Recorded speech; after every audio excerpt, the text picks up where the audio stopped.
Hello, everyone. Hello and welcome back to Scaleway Sessions. It's the big 3-0 today. It's our 30th session since March. We're all grown up. It is also my last day at Scaleway today. I am leaving for fresh adventures, and as a special treat, I have strong armed Diego into letting me talk about philosophy for a whole hour. Um, so I have a talk coming up in the middle of next month, and I'm going to be writing that talk. I'm writing that talk right now, and these are some of the ideas that I've got that are going into that talk. And I basically wanted to brain dump to Diego and any of you lovely viewers, and just talk through a bit of what I've got cooking and why I think it's interesting. Um, so should we dive in? Anything else you want to say before we start? Yeah, indeed, it's a great time. 30 episodes, Mm. but yeah, it's also a sad time because it's the last time we'll have you here hosting this show. Yes, I Uh, may reappear as a ghost or a guest, one of the two. But I will really, really miss doing these live streams every week. It's been one of the highlights of my time at Scaleway, and I think it's a really great thing that we do. And just to be able to look back on 30 episodes is very cool as well, and see all of the cool people that we got to talk to, all of the different things we yeah, got to talk about and learn, all the way from observability through to community management through to attacks on Kubernetes clusters in Amazon. All really cool stuff. But yeah, definitely. today I'm going to talk about communication and why it's difficult. Right. So yeah, you picked the topic. Yeah.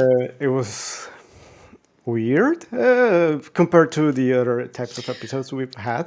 But yeah, I'm willing to hear what you have to say and ask a lot of questions. Yes, absolutely. I definitely want to have this be a conversation and not actually just me monologuing for an hour, because I'll get my fill of that when I'm on stage with this next month.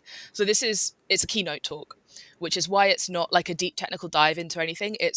The idea is that it's really a talk that will like get gears in people's heads turning. It's not necessarily meant to have a lot of concrete takeaways. But I was asked to do a keynote talk, and I thought, what do I have that I can say? Like, what's something that interesting that I've thought about for a really long time? And one of the things I always come back to and I find myself thinking about constantly is like how to express myself in a way so that I'm understood, especially when it comes to technical concepts. And this is something that in developer relations we have to do all the time, right? Yeah. You have to, put down into a tutorial what it is you actually mean for somebody to do. You have to be able to give very precise wordings while not making them so dense that they're unreadable. And like that kind of balance that, it's something I've spent a lot of time thinking about. And obviously it's an enormous act of hubris, right, to get up on a stage or get up on a live stream and say, I'm going to talk about communication, because if I fail to communicate well, it's like I've double failed. So there's that aspect to it too. It's very scary. True. But I sort of started thinking about, how would I talk about my ideas of what it means to talk to people and to communicate to people. And fortunately, my spouse is a very keen amateur linguist. And by amateur, I mean they don't get paid for it, but they are they're very academic about it. And they Right. went away and gave me a reading list of Hmm. linguists and philosophers whose work I should look at. Oh wow. And yeah, so I've got a bit of here's some stuff from history that people have thought about communication and what it actually is and what we're doing when we use language, and then think about how those apply to us as like designers and builders and producers of software, where we have to talk to each other. We also have to talk to computers, and we also, when we're coding collaboratively, when we're both working together on the same piece of code, we're also talking to each other about what we think the code should do and what the goal of this piece of software is. But we're doing it through this very constrained medium of code that a computer can execute, right? And Yeah. so how can we think rigorously about these kinds of communication? So that's the motivation for the stuff, Okay. I for the must say conversation we're now going to have today. it You, doesn't sound weird anymore. right? Yeah. Yeah. So one of the first things that I read up on were the ideas of a guy called Ferdinand de Saussure. And I can share my screen and we can look at his Wikipedia page if we want some visual interest. Why But not? basically, one of the things that he really contributed to the ideas of linguistics, he basically founded this field called semiotics. And what semiotics is it says, okay, we have signs that convey meaning. So like maybe a Mhm. traffic sign with a, I don't know, a red circle with an exclamation point in it. And that means stop, right? But words are also signs. And what a sign is it's comprised of two things. There's what's in your head and there's what you externalize. And what's in your head is what you're trying to signify. And what you say or draw or do with sign language, whatever, is what you're doing to signify what's in your head. So you have the signified thing and the signifier that you use to talk about it. And Right. there is like it's the two things don't necessarily have to have anything to do with each other, right? Like, for example, the shape of a question mark doesn't have intrinsically anything to do with the idea of questioning or uncertainty, but that's what we use it to convey. Like, if you and I are talking on Slack, right? And you say something and I just respond with a question mark. What I'm saying is, like, I'm not sure how to interpret what you've just said, or can you expand, or whatever. But the actual shape there, the thing I'm using to signify that, doesn't intrinsically have anything to do with it. However, they can. For example, if I say, I don't know, like onomatopoeic words, like, I don't know, the cat meowed, Right. that that sign, that word I'm using to convey the thing, has a link to the thing I'm trying to describe, which is also a sound that the cat makes. So I'm mimicking it, right? Okay. Um, it's a very abstract concept. And one of the reasons I wanted to have this conversation on sessions is to kind of get your take on how you think you would describe those same concepts, right?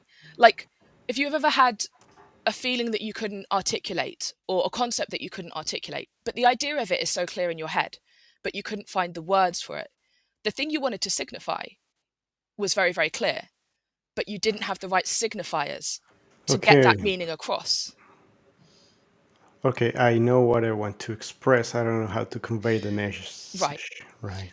And there's also a failure Oh mode yeah. that can arise And when, I think that yeah. happens to me a lot, especially since I'm not a native English speaker. Well, So, and exactly. sometimes, I'm oftentimes, basically speaking in monolingual, Spanish. right? And your perspective in particular, as somebody who speaks multiple languages, we hear about like untranslatable words from Mhm. various languages. And I think this plays into it. It's, not every language or way of expressing yourself has access to all the same like colors in the paint box, right? Right.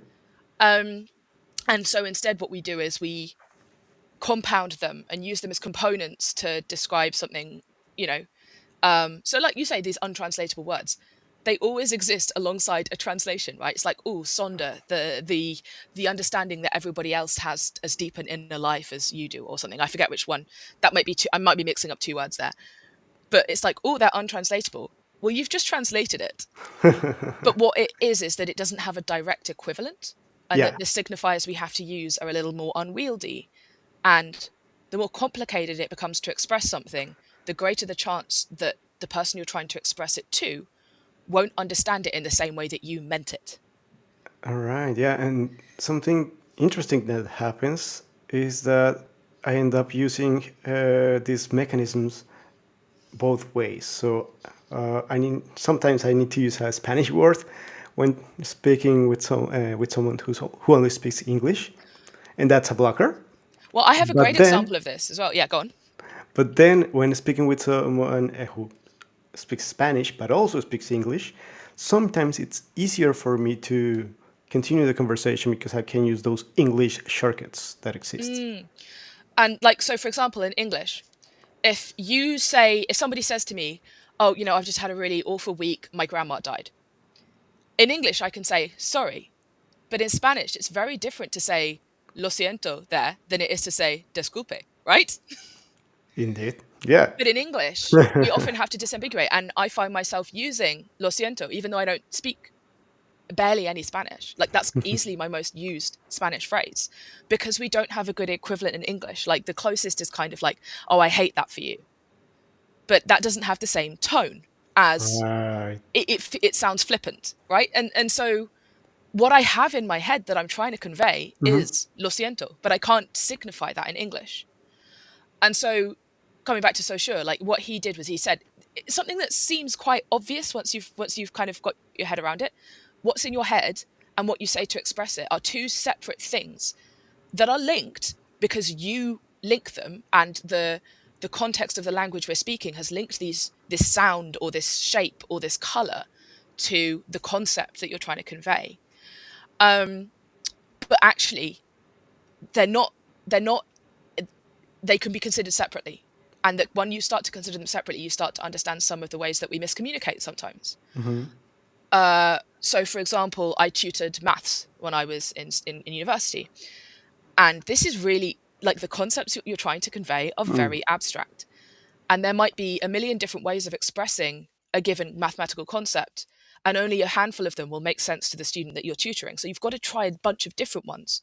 And it's not that you're trying to explain something different, it's that you're trying to explain the same thing by expressing it in different ways. I'm trying to use different signifiers.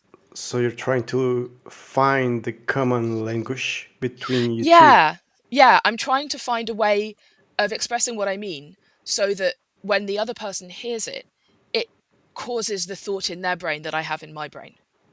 Right, you're probing for previous knowledge, right? Yeah, or just, maybe somebody learns better when they see diagrams, or Yeah. or Oh, maybe they have to see something in motion. So maybe I go and look for a GIF describing how the angles of a triangle change in relation to the shape of their sides or something. I don't know.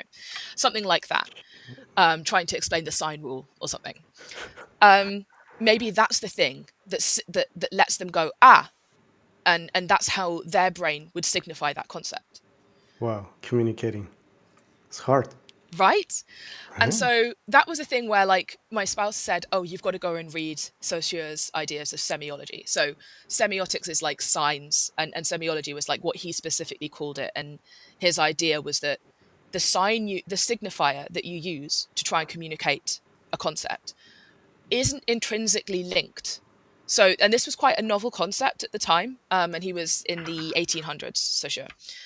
And it was this sort of thing where, like, actually, you and I might have like an in joke or memes, for example.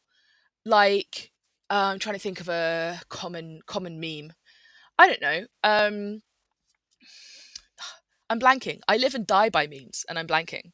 But a common image that you see all the time, and it's like the guy being like, "It's free real estate." Have you seen that? The I can Yeah. also share my screen as well. But like, Sure, yeah. it's free real estate guy. That's also communication, right? Yeah, exactly. But memes are like a great way to let me share my screen. Are a great way to illustrate what we mean by this. Let me share that. Yeah, here we go. This guy. Got it. And that guy's face has nothing to do with the concept of being like, oh, I see a thing and that's for me. You know, like me being like, when my cat comes, sees that I've got up from my chair to go make myself a coffee. This is her. I joke that like this is what's going on in her head. It's free real estate. But that guy's face has nothing to do with that concept anymore. It's become completely divorced, right? But it still functions as a way that we can communicate to each other because we've created that rule that links the two in our heads. Um, and that leads on to the second philosopher who I've been reading up on today, and I've like fully fallen in love with him. I'm going to start like a fan account for Wittgenstein. Basically, I'm going to stop sharing my screen. Hang on. Yeah. Wittgenstein, he lived from 1889 to 19. He lived until he was 62, so he died in 49. I don't know. And he basically said, okay, we're going to take this. I mean, it's more complicated than this, but he said basically we take these ideas of like what's in your head and what you say, and the ways that we link those two things are like rules in a game. So if you imagine that, let's say you've got two software engineers building some Lego, because we all know that software engineers love Lego, and they're sitting together in one of them's living room, and Dave says to Cassie, like, says, "Oh, green." And exactly. And Cassie hands Dave a specific kind of green piece that they've already like pre-sorted them, whatever. And then like, you've and then Dave goes to Cassie, "Oh, long." and Cassie passes a specific long piece because they've already pre-agreed that that's what that word means in that context. They've set up a very limited language. There's very like specific rules of what words mean in this context, right? And what Wittgenstein said was that all languages, and where I'm going with this is computer languages as well, programming languages, all languages have this structure where there are rules that we play by, that we collaboratively agree on. And every time we communicate, the idea that somebody will understand what we've said can be relied upon because we share the same rules. So when I was trying to explain to my student this complex mathematical idea, I was trying to find out what rules she was playing with so that we could play together, right? Right. Yeah. So that we could participate in the game of language together and communicate. Game of language. Yeah. And so the title of this talk that I'm going to give is going to be called Language Games, because I think it's just a great phrase. And if you go and read up on this, it's just fascinating stuff. Like Wittgenstein's entire career in philosophy and mathematics and ethics is just like, I want to go and like read his works for the next 3 months, basically. But the idea that like we have these rules that govern what communication makes sense and like what things make sense to say. So I don't know. I'm trying to think of another good example. Well, one of the things I want to talk about is, you know, the "This is not a place of honor" series of messages. No. So we as humans have been doing nuclear power stuff, and we have been creating nuclear waste. And the lifespan, the half-life of that nuclear waste is going to outlast probably many civilizations, right? We're talking tens of thousands of years, maybe hundreds of thousands of years. And we have a responsibility to dispose of that nuclear waste or to bury it somewhere where it's not going to harm people in the future, because it's still going to be harmful 50,000 years from now. Yep. But Oh, okay. we don't know what Yep. people are going to, we have no idea what language they'll be speaking. We have no idea what kind of people they'll even be, if there will be any. So we have, so the "This is not a place of honor" messages are, they're sort of almost a thought experiment, but with a very practical application, that we should try and figure out how to convey, don't dig here. This is not a place of honor.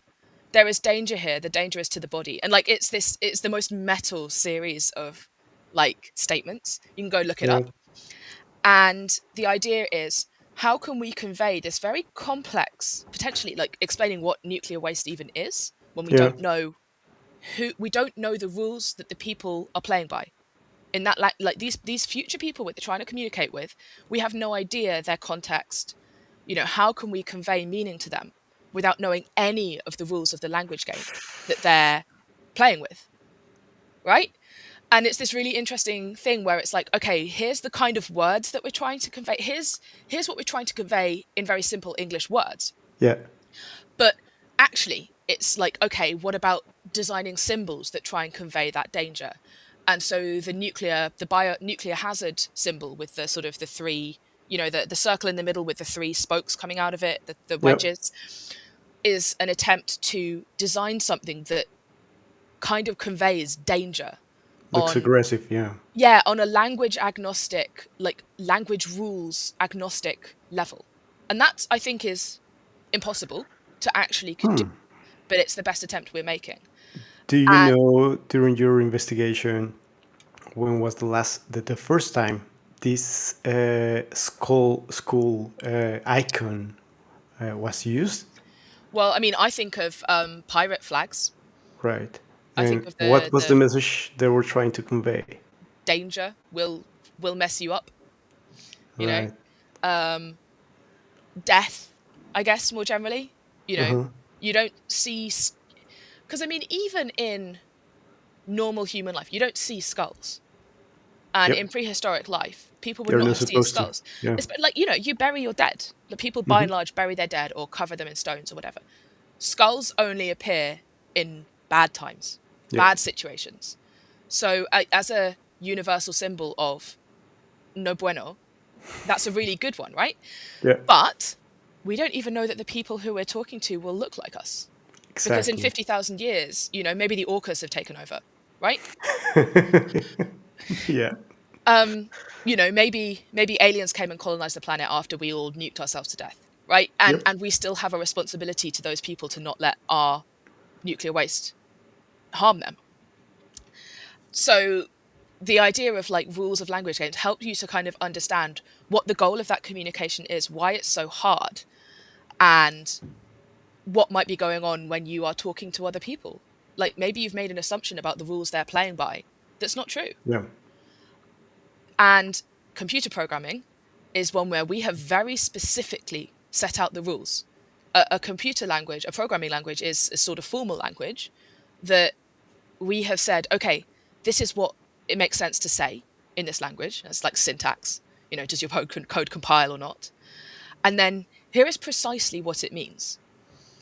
And sometimes we're, as programmers, wrong about that in a way that you can't be about human language, like actually specifically wrong, because language is always evolving and it's a collaborative project that we're all working on. Whereas Yeah. coding languages, there is real truth there, Yeah. in a sense that like I can say, okay, this is literally just not true, in a way that, maybe in a certain context, me saying 2 + 2 = 5 is meaningful. I'm playing some language game where we're doing a different kind of maths, whatever. Right. So a language can evolve, but there's a specification that you adhere Exactly. to. And that there simply isn't for English, for example. So Like let's the say, Victorians made a great stab at trying to standardize English, doesn't work, because it's a human language we use for communication. right. So And you have Python 2 and Python 3. when we discover that the language needs to evolve to better meet our needs, we sit down and do it formally, right? And this usage of the language is enforced by actual machines that will Right. not run the code if it doesn't conform to those specifications. Whereas humans are a lot more flexible. I can say nonsense to my housemates and they'll understand what I mean if it's the right kind of nonsense that would never make sense to anybody else. Because you have some other rules that Yes. override or supersede Yeah, that allow the us English to language. make sense of otherwise nonsensical statements. You know, I need we need to unsharpen the baby, right? That in my household, that means we need to trim the claws of our cat. She's the baby. We need to unsharpen her. That's true. Yeah, yeah.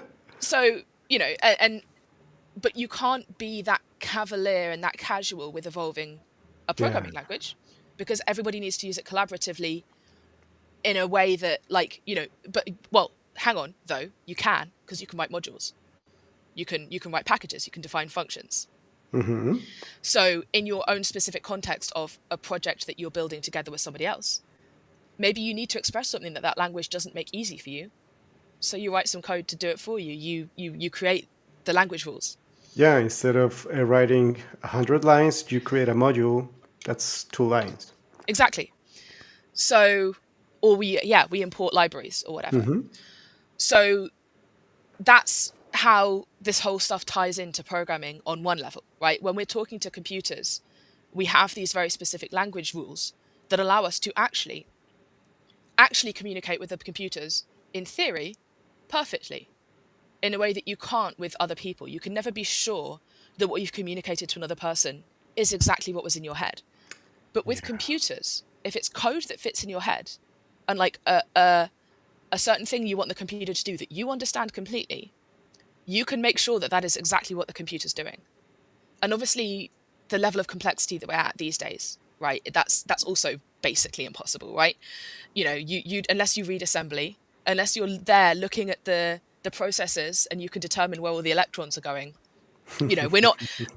But the abstractions are there such that it is theoretically possible. And I posit that this is one of the things that makes our brains go brrr when we write code, is knowing that you can get it right.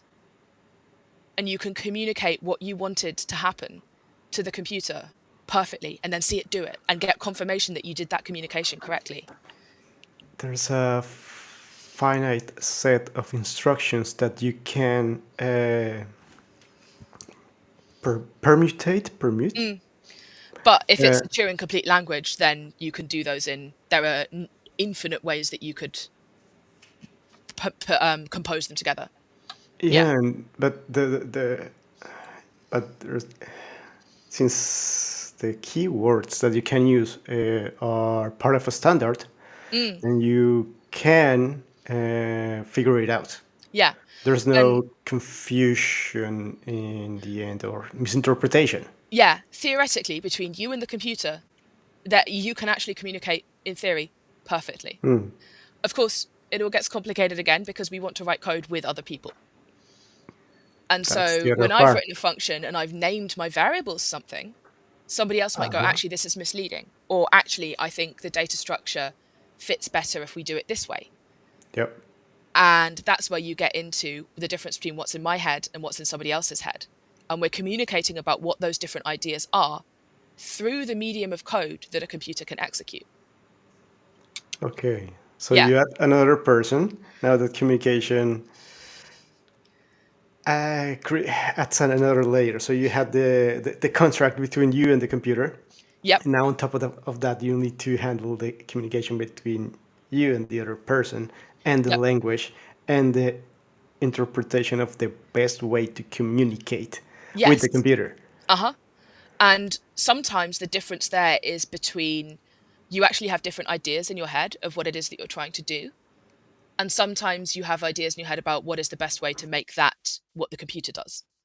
And those are actually two different situations because some of like if you're trying to do genuinely different things, that's a meeting. You need to sort that out with human language because that's a much better tool often, or we're much more fluent in that language, right? Right. But if what it is implementation details, then that's actually something which is far less important to come to agreement on, or you can disagree and commit on that kind of thing. Whereas actually, I'm disagreeing about what the software should do is a different problem. But they'll both look very similar if all you do is argue in the language of code. Yeah. Yeah. Now, I'm just thinking about open source Mm. because here Well, you we haven't have, even touched on the idea of documentation yet, right? And that's a whole other communication topic. yeah, and here I'm thinking about a GitHub issue for an Mhm. open source project. A user reports a problem, or yeah, or they want to add a feature. We all try to communicate in a common language, English, but for most of us, that's not our native language.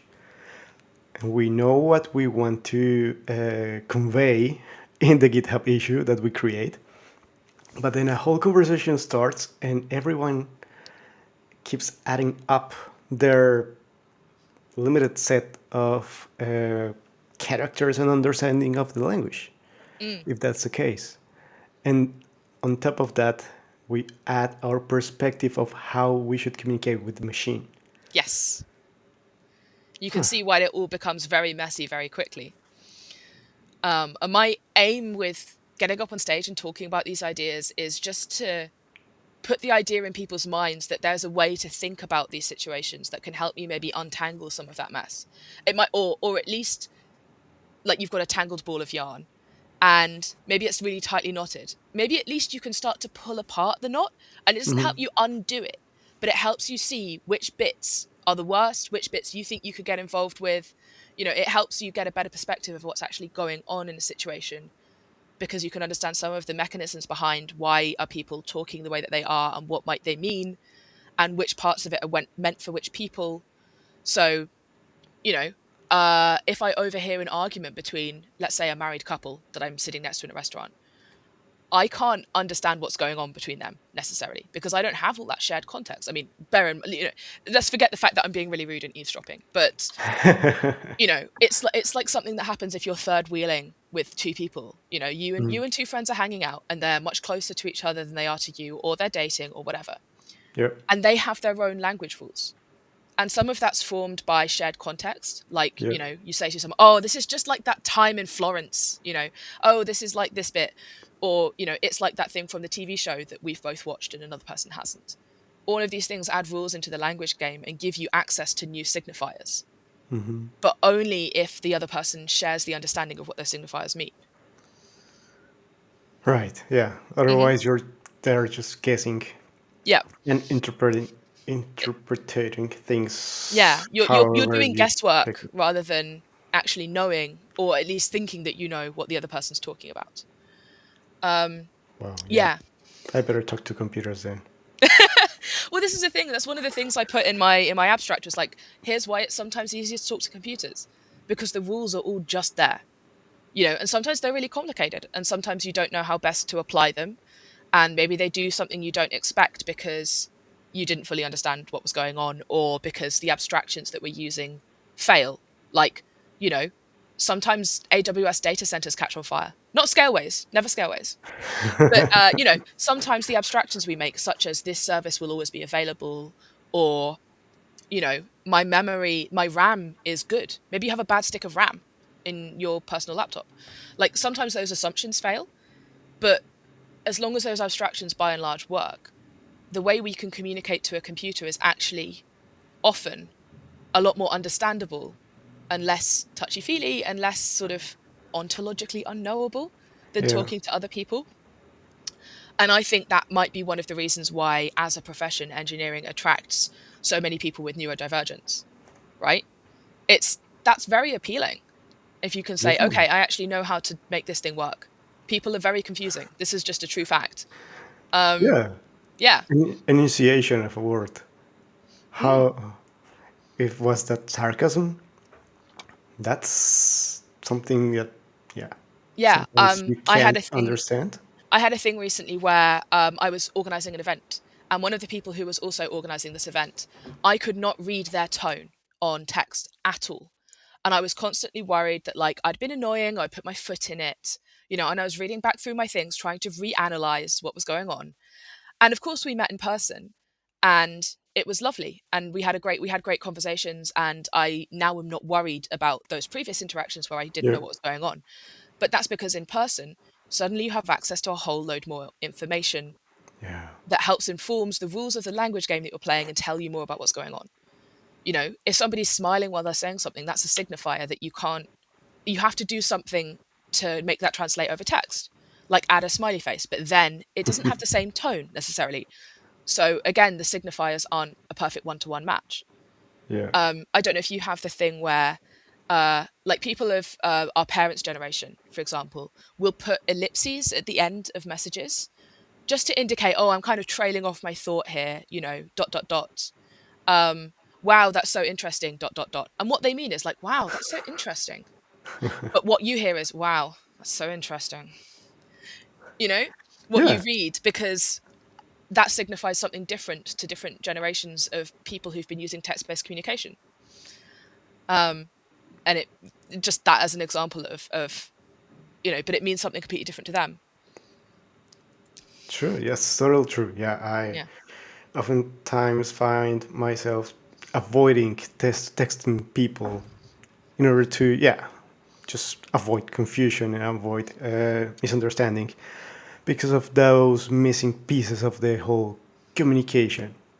Or, your The boss eye texts you, rolls. or your boss messages you on Slack and says, hey, do you have 5 minutes to talk? Yeah. Ooh, what did I do? Yeah, Am I but getting then fired now? but then just Finally? adding context changes the tone. So like, hey, do you have 5 minutes to talk? I wanted to go over some things before we have our meeting with so and so. Yeah.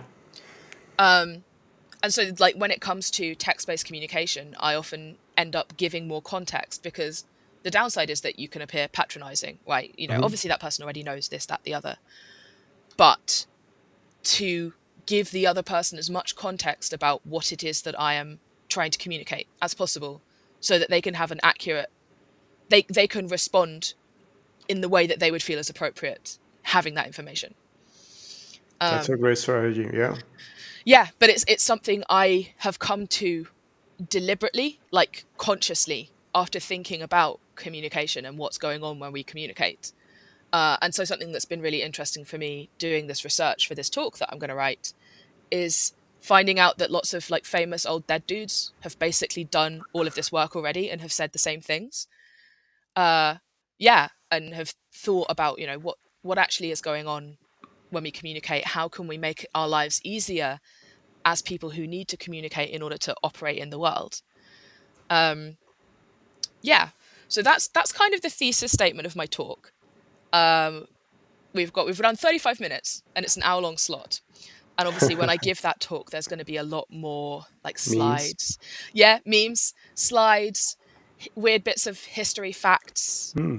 There's another thing that I want to talk about, but I haven't like properly researched it yet, and that is Grice's maxims, which are three. I think it's three rules.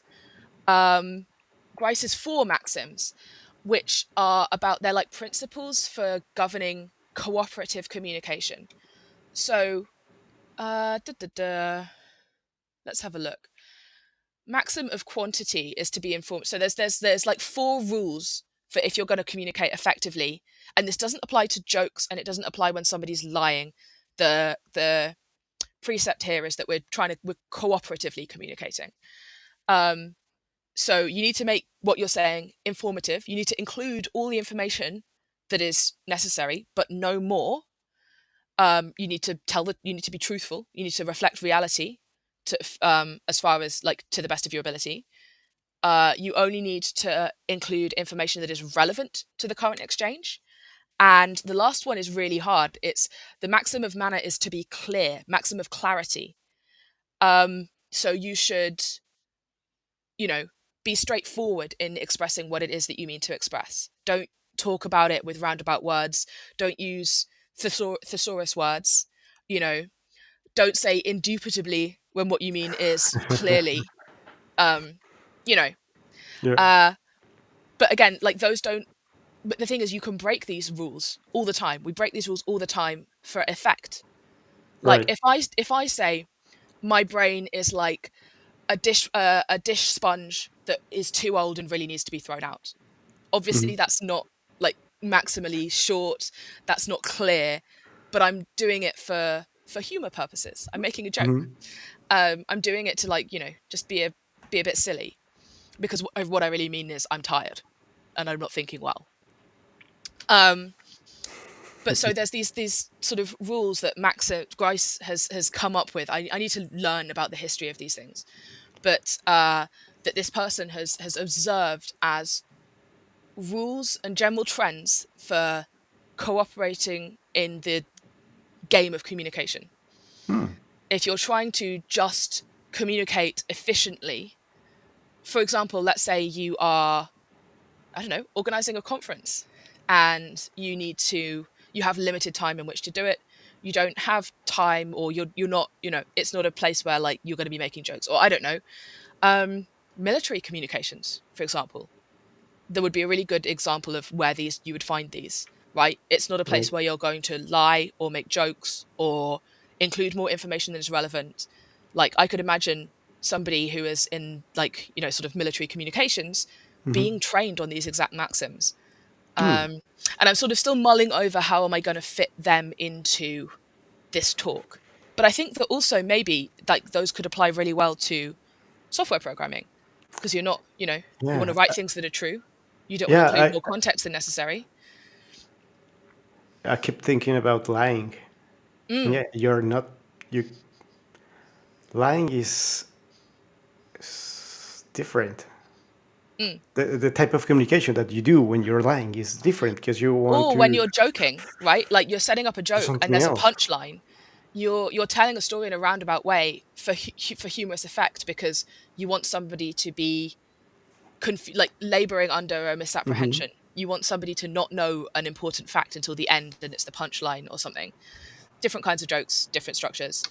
Um, and these don't apply then because what you're doing is not cooperative communication. Hmm. You're doing something else. Giving And orders. yeah. Sorry? You're giving orders Well, giving when you orders, I think, is code. also still, it's one way, but it Hmm. is trying to communicate a specific thing to create action in somebody else. Hmm. Or at least to tell them that that's what you want. If my commanding officer says, I want you to go and do this thing, the desired effect is that I know that he wants me to go and do this thing. And according to the rules of the military, I should go and do that thing. But, you can't actually make somebody do something. But, yeah. So I think like Now I'm if you're, thinking about ChatGPT.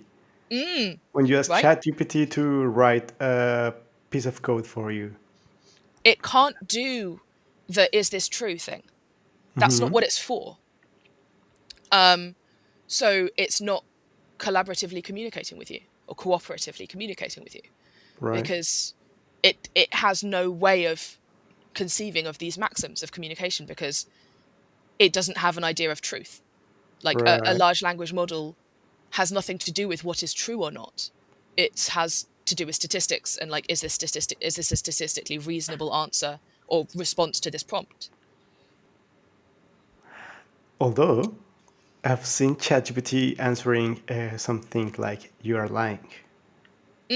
But I mean, I imagine that it has specific training built in for those kind of exchanges, right? Probably. I mean, I imagine its response has got to be something like, as a large language model, I'm not able to lie, which is Or true. they can answer you as a user. Uh, you user are lying. That's Mm, not true. You're yeah. well. They don't say that, but basically you're gaslighting me. I mean, you can create all kinds of behavior with these models, but ultimately what they're doing is not communication. But you want to communicate with a machine.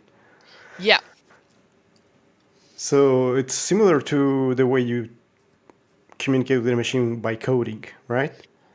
there's so many levels of abstraction and obscurity in between. Like, you can't understand the process between, like, because it's a black box, right? Right.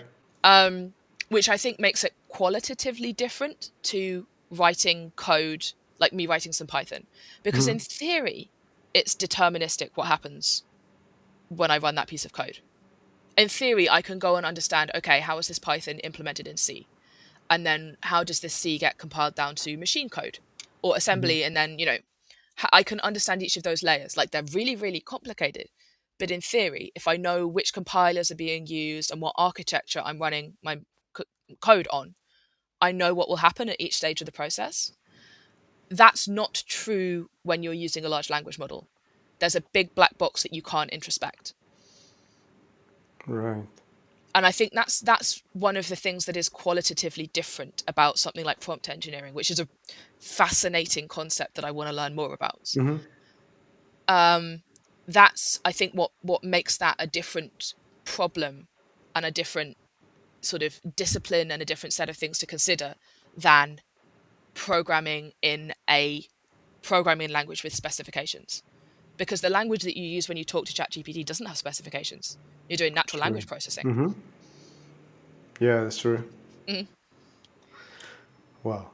But thinking about what communication is, and like what it is that you try, what it is that you're trying to do in each of these situations, helps you delineate, like helps you have the language to articulate the differences between these things and to think about them kind of a bit more rigorously. Yeah. Yeah, no, I love it. I love it. I'm sold. I wish I could attend that conference and watch your keynote live. But yeah, maybe another It'll be conference recorded. will invite you. Oh, It will be really? recorded, yes. So Great. this is NDC Porto. Okay. So in Porto and I'll be doing this on the 18th of October, so middle of next month. And you're getting up the link. Yeah. Yes, and NDC records all of their talks, which is amazing. It's one of the best things. Well, no, there's so many great things about being a speaker at NDC, honestly. But one of the really nice things is that they record all their talks, which means that if I say, "Oh, I've done a really good version of that talk," it's up there on YouTube, and I can just reference it, which is really nice. Because one of the things I'm thinking about is that I will write all this up into maybe a series of blog posts once I'm done, or once I've given this talk and I have a bit of spare time that's not spent writing the talk. Uh, There you go. yes. There you have the link in DC Portal, and Hmm. you will be able to find Eli's session in the agenda. And yeah, soon after, probably the YouTube upload. Yeah, I think they usually go up like a few weeks to a few months afterwards. It depends how big the conference is and how absolutely slammed their video team is. Um, yeah. Amazing. Alrighty. So yeah, it was a dump, definitely. It was a dump. Thank you so much for putting up with it. No, but it's really interesting, and you've opened my mind to some new Good. ways of That's interpreting. like that's It's what I'm hoping communication for work. from this talk. I'm not going to get up on stage and say I've solved how to talk to people. It's more just like, yeah, you're right, this is hard. Here's what some very smart people have thought about this in the past, and here's my own little contribution to the Yeah. topic. And hopefully there'll be a lot more jokes. There'll be a lot more weird historical facts. There's a bunch of stuff I blew past in here that's interesting to think about. Um, yeah, it'll be fun. It'll be fun. I can tell it will be fun. Yeah. So yeah, I'm gonna wait for the YouTube upload. But in the meantime, I will be missing you as a coworker here at Scaleway. No, Uh, I will be missing you and Dan and so many other coworkers. Yeah, it is time for me to move on and pursue new things, which I'm keeping my lips tied about until I sort of can share more. Um, but yeah, no, I've had such an interesting, like, busy time at Scaleway. yeah. Yeah, and I've learned a lot. No, I'm not going Thank to start you. crying on camera. I've Yeah, never no, cried on, no, no, I've never cried on a live stream before. I'm not about to start now. no. Thank you for your time and effort. It's been great working with you. Thank you for sharing your ideas during this many episodes, 30 episodes that we have put out. Yeah, Well, I I hope mean, I can have you here as a guest in another different context yeah, in the I hope so future. too. Once I'm an internationally renowned conference speaker, and yeah, yeah. But yeah, I mean, sessions was your idea, and you have been the driving force behind it this whole time. And I think you should be very proud of what you've built here. So, yay, Diego. Thank you. Thank you, Eli. Thank you, everyone out there watching. Hope you have had fun today with this interesting conversation, philosophical conversation about language communication, how we interact with machines, and how we interact with each other. And hopefully, we'll continue to have these types of different, but also related to technical topics conversations. So, yeah, thank you so much for being here today. Have a nice day. I'll see you next time. See you, Eli.